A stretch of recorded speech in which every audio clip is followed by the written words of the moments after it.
दिव्यांग होकर भी खुद को दृढ़ता से जीवन में स्थापित कैसे किया जा सकता है, ये मिसाल पेश की है जिला ऊना के वदसाली गांव के प्रगतिशील किसान रमन कुमार ने। छोटी उम्र में एक हादसे के चलते दिव्यांग होने वाले रमन कुमार ने शिक्षा के साथ साथ खेतीबाड़ी में अपने माता पिता का हाथ बढ़ाना शुरू कर दिया था।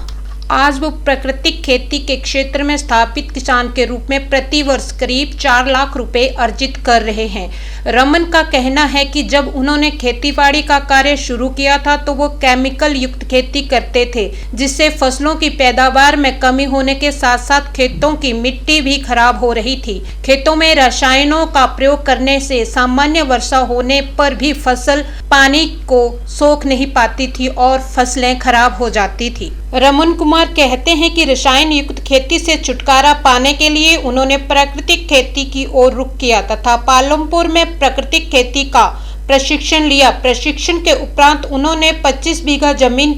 पर प्राकृतिक खेती करना शुरू किया, जिससे खेतों की मिट्टी सजीव हो उठी और फसलों की पैदावार में बढ़ोतरी हुई तथा कृषि करने की लागत में कमी आई। रमन कुमार अरबी, प्याज और लहसुन की खेती करते हैं। उन्होंने बताया कि ज्यादातर प्राकृतिक उत्पादन वो अपने घर से ही विक्रय कर देते हैं। वर्तमान में रमन कुमार प्याज, फूलगोभी, बंद गोभी, ब्रोकली, बैंगन, टमाटर, गेंदा, शिमला मिर्च,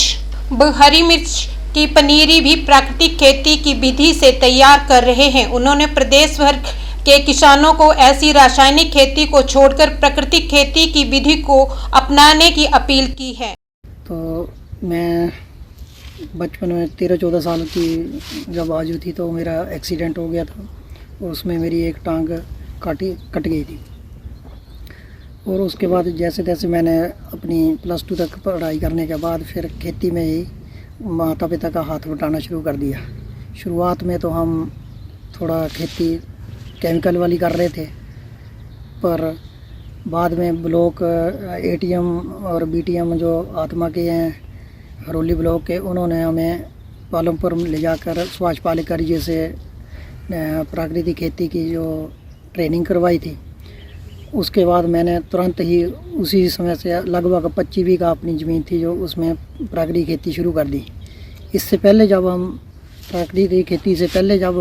रासायनिक खेती कर रहे थे उसमें हमारी जो लागत थी वो बहुत ज़्यादा आ रही थी और उसमें पैदावार भी कम आती थी और ज़मीन भी जो हमारी थी वो काफ़ी कठोर हार्ड हो रही थी, जिसकी वजह से ही पैदावार कम हो रही थी और खेतों में सामान्य सी वर्षा होने के बाद भी नुकसान हो जाता था। जबकि अब हम जब प्राकृतिक खेती कर रहे हैं तो इससे हमारे खेतों में एक जीवंतता आ गई है। हमारी मिट्टी जो सजीव हो उठी है।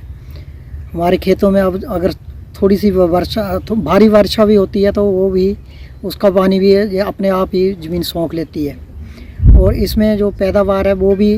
रासायनिक खेती से ज़्यादा है और इसकी पैदावार है उसकी जो गुणवत्ता है वो भी अधिक है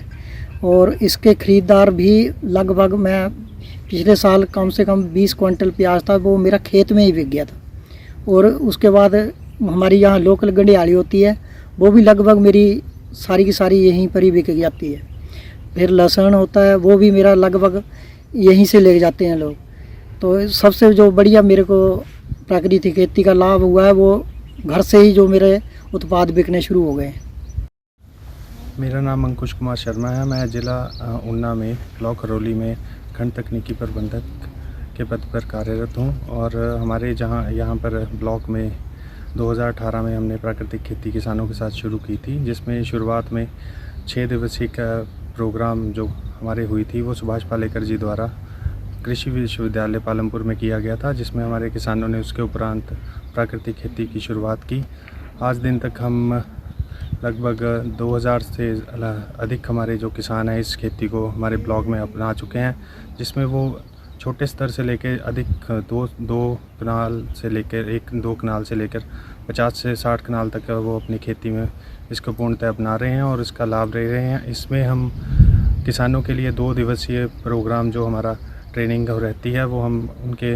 पंचायत लेवल पे ग्राम पंचायत लेवल पे और गांव में जाकर उनको देते हैं, जिसमें हमारे प्रशिक्षित किसान उनको 2 दिवसीय जो प्रोग्राम है उसमें ट्रेनिंग में उनको पूरी ट्रेनिंग जिसमें हम जीवामृत, घन जीवामृत,